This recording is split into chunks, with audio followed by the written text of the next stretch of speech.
when you're around something like that, where there can be no doubt that you can't get out of the way, you can't fight it off, you're helpless. Like, it must trigger something in your mind where you come to grips with the reality of predator and prey, that you almost were on the menu. Yeah. Like, there's just no way around that. You can't. There's no rationalizations you could play in your mind when you're confronted with such absolute superiority. Are you familiar with the term playing possum? Yes. Obviously.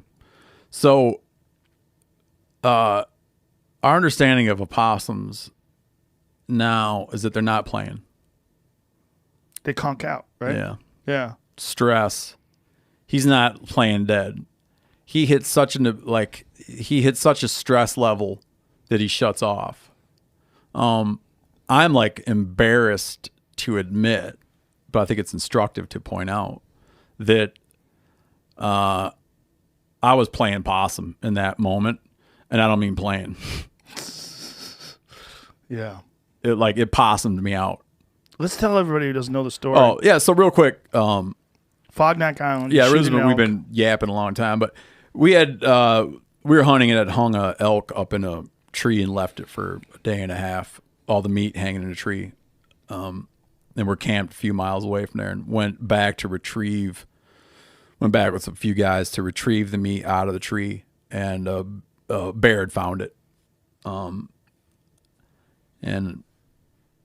we were very, very aware that this might occur, and went up and investigated the area around the tree and determined that the bear hadn't found it yet. In fact, the carcass of the animal was laying not far away. It was untouched.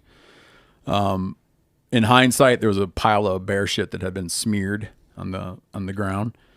And I remember looking at that pile of bear shit and wondering if it had been smeared by a bear's foot or smeared by a boot. And I determined that it looked like it had been smeared by a boot, which would have meant we'd smeared the shit when we were hanging the thing in the tree. And then stupidly, we sat down to eat lunch.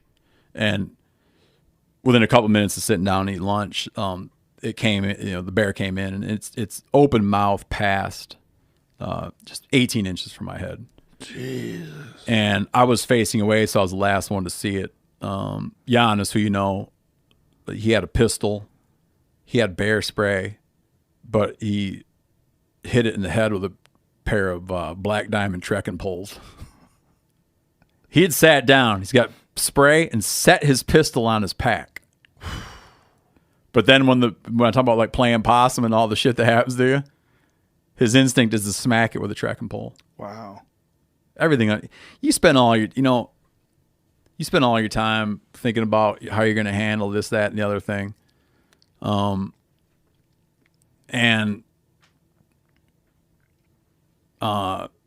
Sometimes it's disappointing that you don't handle stress that well. I don't know. I don't know where I went. One of our guys got run over by a bear and rode it down the hill. At that moment, I snapped out of whatever I was in, but it shut me down bad. I even noticed there's a thing that happens to people when they get really cold. They enter a sort of a self-fulfilling prophecy mentality. When you start to get cold, you lose, as you start to get really cold, where you could be in a hypothermic situation, people stop doing the obvious things that you would do to get warm. And I, as aware of that as I am, and as many times as I've experienced that, I still see it happen to me. I still have to snap myself out of it. You're getting cold, you're getting lethargic, you're getting cold, more lethargic, the cold's getting worse. And I have to be you can step in right now and stop this. And I have to remind, it still doesn't come naturally.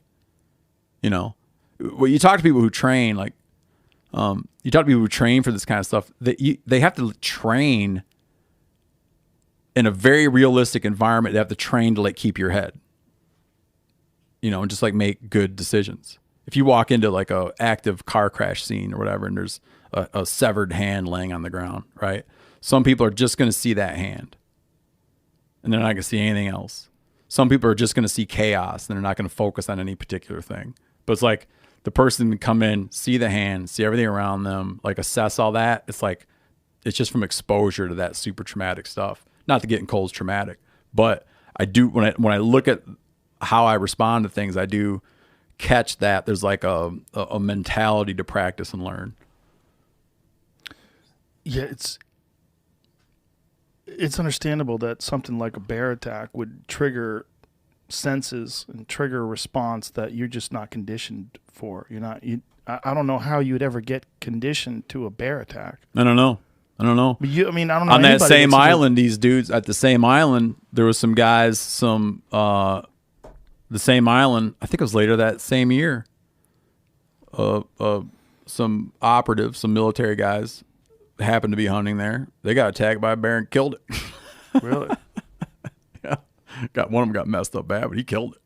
I'm like, why'd he kill it and I didn't? Well, maybe they had their gun out, right? You were in a weird situation, too, because if you guys were relaxed eating lunch, like your guard's down, you're sitting there chewing on a sandwich. I always laugh because I was in the middle of saying. What?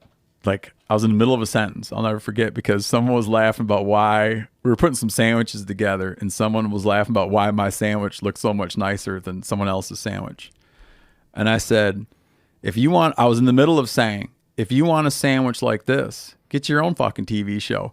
But I was never able to finish the sentence. Wow. But I know I was in the middle of saying that when all of a sudden the people around me erupted off the ground as though like a landmine had gone off underneath us. Whoa. Because they saw it, and I didn't see it. I was looking the other way.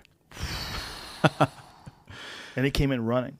Oh, just yeah. That was scary, man. And I've had like fair bit of exposure, and I'm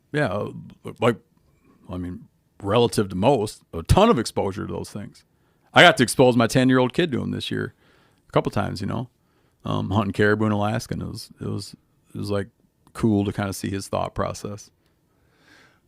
You've been exposed to more than 99.999% of the population. Yeah. And for it to rattle you like that. It was disappointing, man, because we're always talking about, I'm going to do this and I'll do that. And we're always like, yeah, I actually prefer the 44 over the 3 because, and if I can't get it done with this, 13, I got 13 reasons he doesn't want to charge me with this semi-auto. It's like all this like bullshit, and all of a sudden it like hits and like, swat it with a trekking pole.